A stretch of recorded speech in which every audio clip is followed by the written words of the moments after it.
They called the Yamaha RD350 a giant killer, but the truth is darker. What looked like a street-legal race bike was hiding a flaw that destroyed engines, drained wallets, and left riders stranded. For decades, Yamaha's marketing buried the warnings under chrome and racing stripes, but the damage was real. If you've ever owned one or dreamed of it, this isn't nostalgia. It's a warning, because by the end, you'll see why the RD350 wasn't just fast, it was a ticking time bomb. The legend we were sold. They called it a revolution on two wheels, a race bike you could park in your driveway. When Yamaha unveiled the RD350 in the early 1970s, it looked like the company had done the impossible, distilled Grand Prix technology into a machine anyone could buy. Advertisements promised not just transportation, but a shortcut to the winner's circle. Suddenly, the line between racer and rider blurred, and thousands lined up to chase a dream that seemed too good to be true. The motorcycle press joined the chorus. Reviewers wrote about shocking acceleration, agile handling, and the uncanny way this modest-looking machine could humiliate bigger four-strokes. Magazines crowned it a giant killer. For restless young riders, the RD350 was not just another model.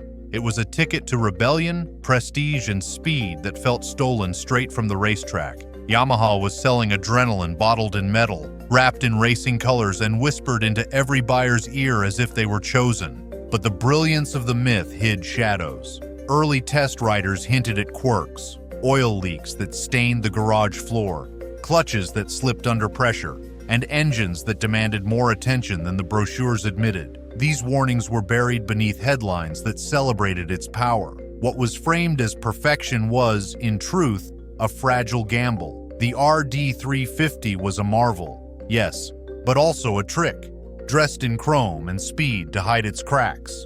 But beneath the chrome and slogans, the first real weakness was waiting to seize riders by surprise. What do you think it was? Could it be the engine, the brakes, or something even more hidden? Drop your guess in the comments before we reveal the truth. Street racer, fragile heart. The promise of the RD350's engineering crown jewel was its AUTOLUBE system.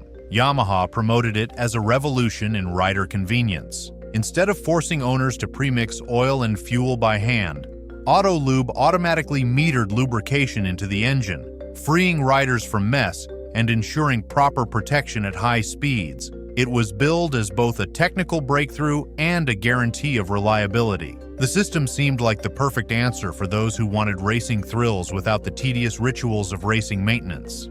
Yet reality told a different story. AUTOLUBE pumps developed leaks, lines clogged or aged seals failed, and a system designed to save effort became a liability. When the pump faltered, the delicate two-stroke internals lost their lifeline, and the result was often catastrophic seizure. Riders who believed the sales pitch suddenly found themselves staring at locked pistons and wrecked cylinders. Mechanics began recommending regular rebuilds, while some riders abandoned AUTOLUBE altogether, reverting to old-fashioned premix to protect themselves from failure. This fragile heartbeat at the center of every RD350. It was a brilliant idea that revealed just how thin the line was between innovation and vulnerability. The very system designed to make the bike trustworthy became the reason many owners felt betrayed. And once engines began locking, a darker nickname started spreading through the streets. If this hidden side of Yamaha's RD350 shocks you, don't just watch. Join the ride. Hit subscribe now, because every week we uncover secrets that manufacturers never wanted exposed. Rapid death reputation. It did not take long for the RD350's thrilling performance to earn a reputation that was both awe-inspiring and ominous. Riders twisted the throttle and felt a sudden, violent rush of power as the two-stroke twin surged into its narrow power band. For seasoned racers, the sensation was electrifying. For new riders lured by affordable pricing, it was terrifying. Many were caught unprepared when the front wheel lifted skyward or when a curve arrived faster than expected.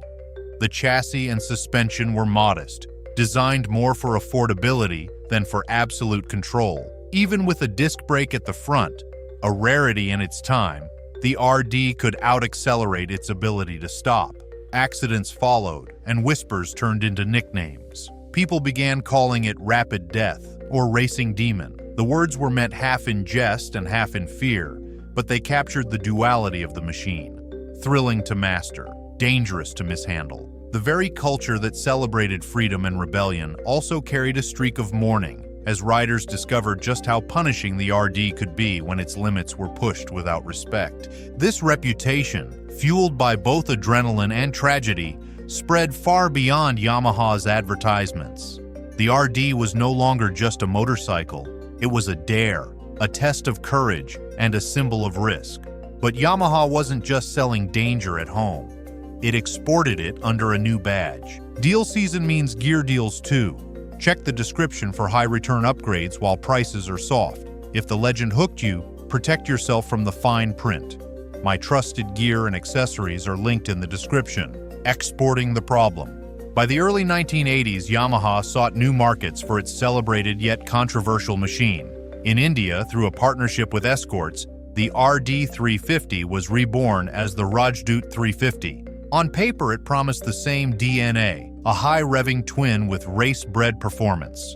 For a country dominated by small commuter motorcycles, it was a revelation, an exotic taste of speed and prestige. To Indian riders hungry for power, the Rajdoot was irresistible, yet the compromises were obvious. Instead of the disc brake found on many international models, the Rajdoot arrived with a front drum, a cost-cutting move that left the machine under-equipped for its performance.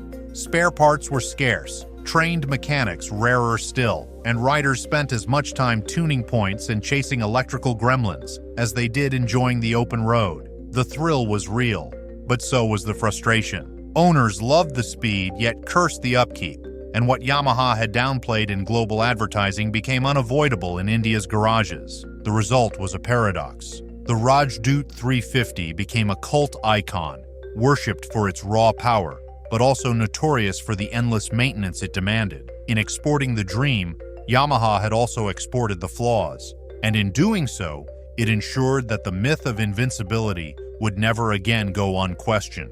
Yamaha's solution to mounting criticism wasn't honesty, it was reinvention, fix as admission.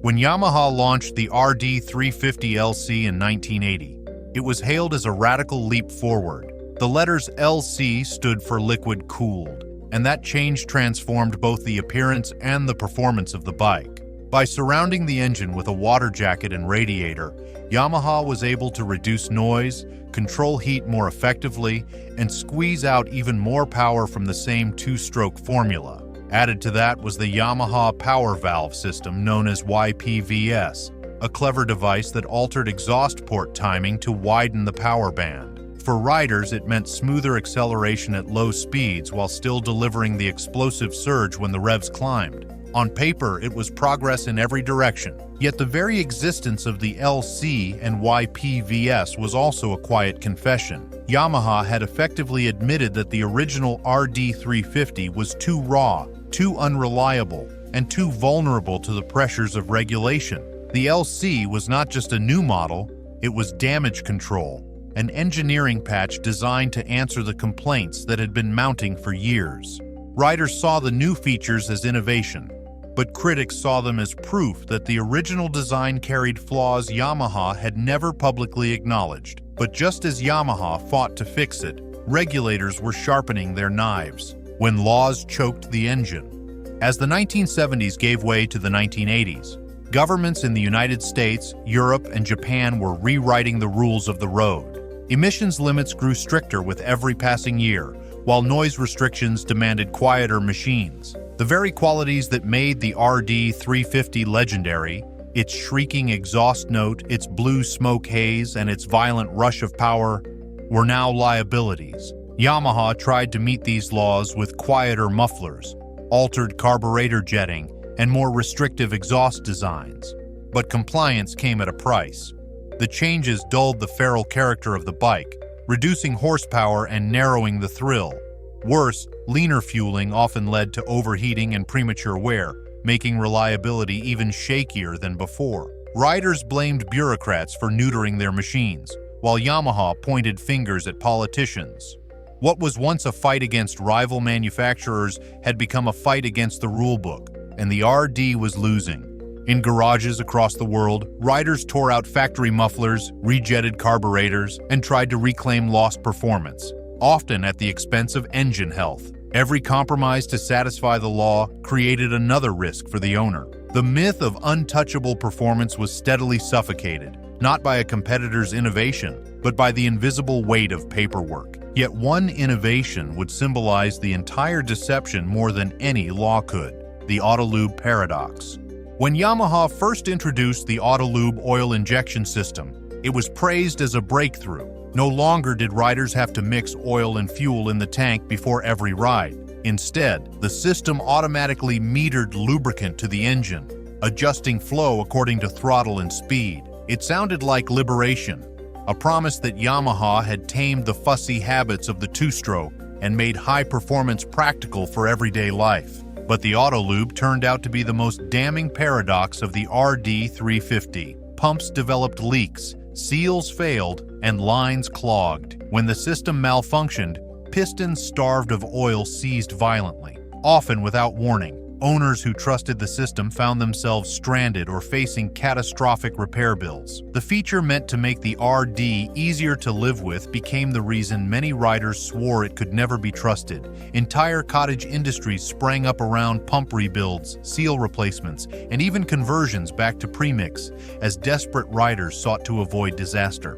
AUTOLUBE was Yamaha's proudest claim to user-friendly innovation, but for countless riders, it became the symbol of betrayal.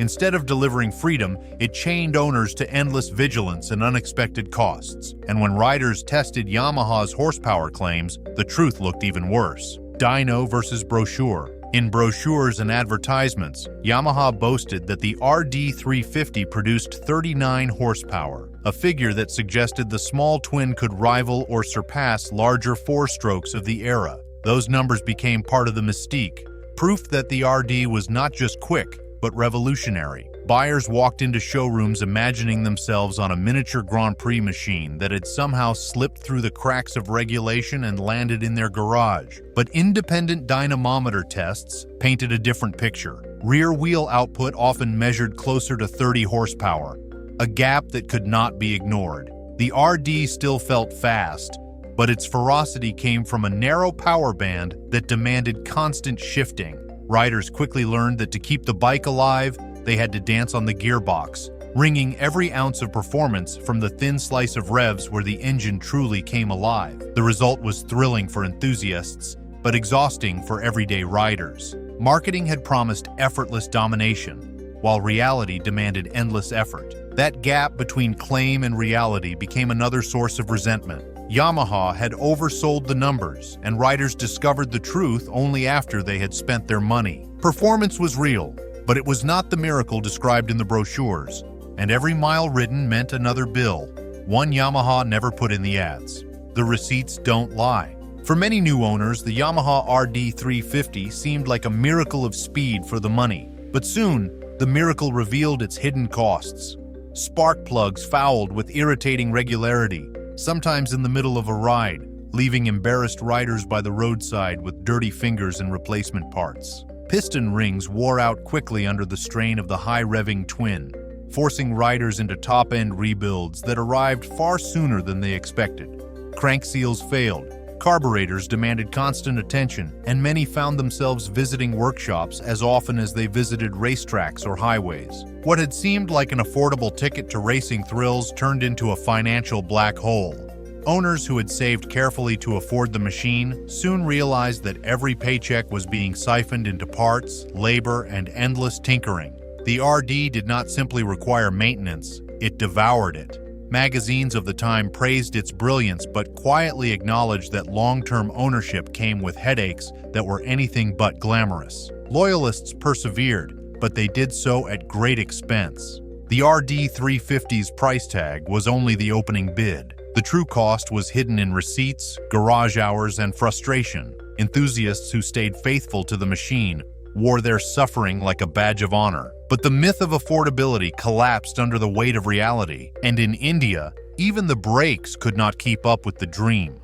Seeking redemption, Yamaha launched the RD350LC to salvage the reputation of its two-stroke icon. With liquid cooling and the Yamaha power valve system, it promised to tame the unruly character of the earlier bikes. Riders found the LC smoother, more flexible, and easier to manage at lower revs. For a time, it seemed like Yamaha had finally delivered a two-stroke that combined thrill with practicality. But the very complexity that brought refinement also deepened the burden of upkeep. Liquid cooling introduced radiators, hoses, and water pumps that required attention.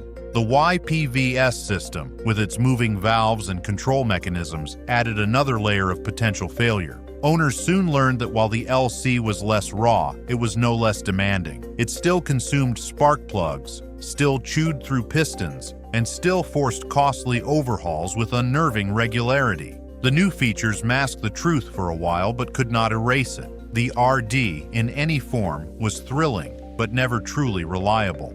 Loyalists clung to the LC, but for many the machine felt like a compromise. It delivered smoother rides but required more care. It was progress, but progress laced with bitterness, reminding riders that Yamaha's legend was built on an unstable foundation. And then regulators delivered the final blow Yamaha could not dodge. You've seen how Yamaha's legend cracked under pressure, but the story doesn't stop here. Subscribe today and stay ahead of every revelation waiting to shake the motorcycle world. Bureaucracy kills the king. Ironically, the greatest threat to the RD350 came not from Kawasaki or Suzuki.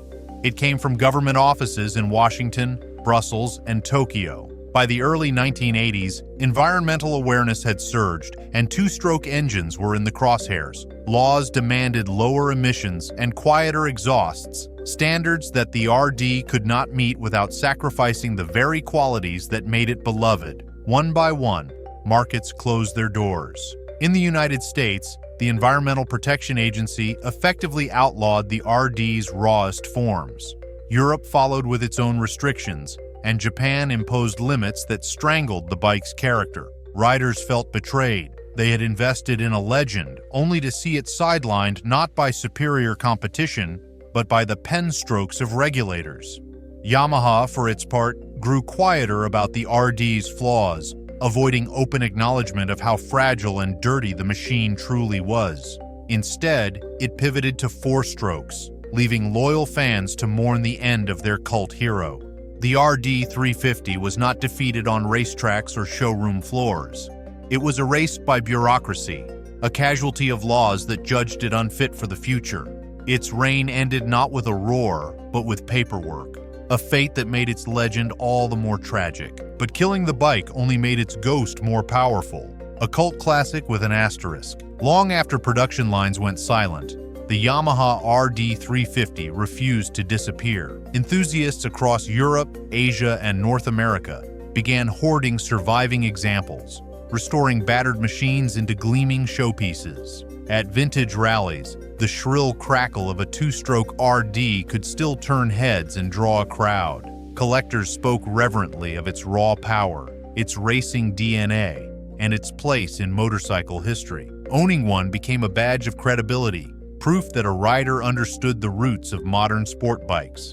But alongside admiration clung a permanent stigma. Every story of lightning acceleration carried with it a reminder of fragility. Riders who celebrated their restorations admitted that spare parts were expensive, rebuilds were frequent, and the old flaws never truly disappeared. Folklore fused thrill with warning. The RD was loved, but always with an asterisk. Beautiful, fast, and legendary, but unreliable. What had once been marketed as perfection was now remembered as imperfection, elevated to myth. The machine survived in memory, but it could never shed its shadow. In garages filled with nostalgia, the RD350 was a relic of an era when speed was worshipped and consequences were ignored. Its legend endured, yet always tinged with fragility. And its fall revealed something bigger: the death of two-strokes themselves. The fall of two-strokes. The decline of the RD350 mirrored the collapse of the performance two-stroke across the globe. As the 1980s progressed, governments tightened their grip, outlawing emissions levels and sound profiles that two-strokes simply could not meet. The smoky exhaust that once symbolized rebellion was now proof of pollution. Politicians framed their bans as progress, and consumers increasingly chose quieter, cleaner machines. Four-strokes, once seen as dull and heavy, were rebranded as responsible, modern, and technically advanced. Manufacturers poured money into refining them, and the market rewarded their reliability and efficiency. Two-strokes, with their blue haze and constant rebuilds, faded into history. The RD350 was not the only casualty. Kawasaki's screaming triples, Suzuki's RG series, and even Yamaha's later RZ models all withered under regulatory pressure. An entire class of outlaw engines vanished within a decade. For many enthusiasts, the disappearance of two-strokes felt like losing a language. The sudden silence of engines that once screamed through city streets and mountain passes marked the end of a cultural dialect. Four-strokes spoke of responsibility, but riders who craved chaos mourned the extinction of their wild mechanical poetry. To enthusiasts, this loss felt like cultural amputation. What had defined motorcycling's spirit of danger and freedom was replaced with smoother but safer alternatives. The world traded fire for predictability. The RD350 became the symbol of that exchange, remembered not just as a motorcycle but as the closing chapter of a wild, irreplaceable era. But Yamaha and its riders paid a hidden price for the way truth was handled: the deception tax. When the dust settled, riders began to connect the dots. Yamaha had sold them only half a story. The brochure spoke of racing heritage, horsepower, and liberation, but they had omitted the constant rebuilds, the unreliable oiling systems, and the exaggerated horsepower claims. The brand had built glory on myth, and when reality surfaced, trust was weakened. Owners who had sacrificed time and money to keep their bikes alive felt deceived. This betrayal lingered in the motorcycling community. Forums, magazines, and coffee shop conversations carried not just nostalgia, but resentment. The RD had given Yamaha its reputation as a performance leader, but it had also left scars on the loyalty of its most passionate riders. Many turned to rivals for their next machines, seeking reliability that Yamaha had failed to deliver in its iconic two-stroke. Over time, this erosion of faith created ripple effects that went beyond the RD350. Potential buyers approached later Yamaha models with greater skepticism, demanding proof that the company's promises matched reality. Competitors capitalized on this distrust, marketing their own machines as the honest alternative, while Yamaha worked to rebuild its reputation piece by piece. The RD's legacy was not just fast laps and smoky exhaust. It was a reminder that deception leaves scars that take decades to heal. The deception tax was not measured in lawsuits or recalls, but in credibility lost. A company that had once promised the public a race bike for the street had in truth sold them a fragile dream. Riders learned that behind the marketing gloss there was a bill, and Yamaha's brand image paid for it. And yet, even betrayed riders could not kill the legend. The bike that lied, the legend that lived. The final paradox of the RD350 is that its flaws only deepened its immortality. In life, it was unreliable, demanding, and often disappointing. In memory, it became unforgettable. Riders spoke of it not as a practical tool, but as an experience, a wild and untamed force that shaped their youth. The bike had lied about perfection, but it had told the truth about exhilaration. That truth proved more powerful than its failures. Its DNA carried forward into Yamaha's modern R-Series sport bikes, machines that emphasized lightweight, agility, and racing heritage. Engineers borrowed lessons learned from the RD's chaos and refined them into new forms. Even in the 21st century, enthusiasts still hunt for RDs tucked in barns or gathering dust in sheds, hoping to resurrect a piece of history. The roar of its two-stroke engine echoes across vintage rallies, keeping the ghost alive. The RD350 remains the motorcycle that deceived and inspired in equal measure. It was the bike that lied, yet the legend that lived. Its story is both cautionary tale and enduring anthem, haunting the industry decades after its supposed death. And if you think the RD's story is wild, wait until you see what another so-called legend was hiding. The Yamaha RD350 wasn't just a motorcycle, it was a paradox. It lied, it broke, it betrayed, Yet somehow it became unforgettable. Its roar still echoes, its ghost still rides, and its story still warns us about legends built on fragile truths. If this journey gripped you, don't let it end here. Subscribe, share, and stay with us, because the next revelation isn't just history, it's the future of motorcycling, and you can't afford to miss it.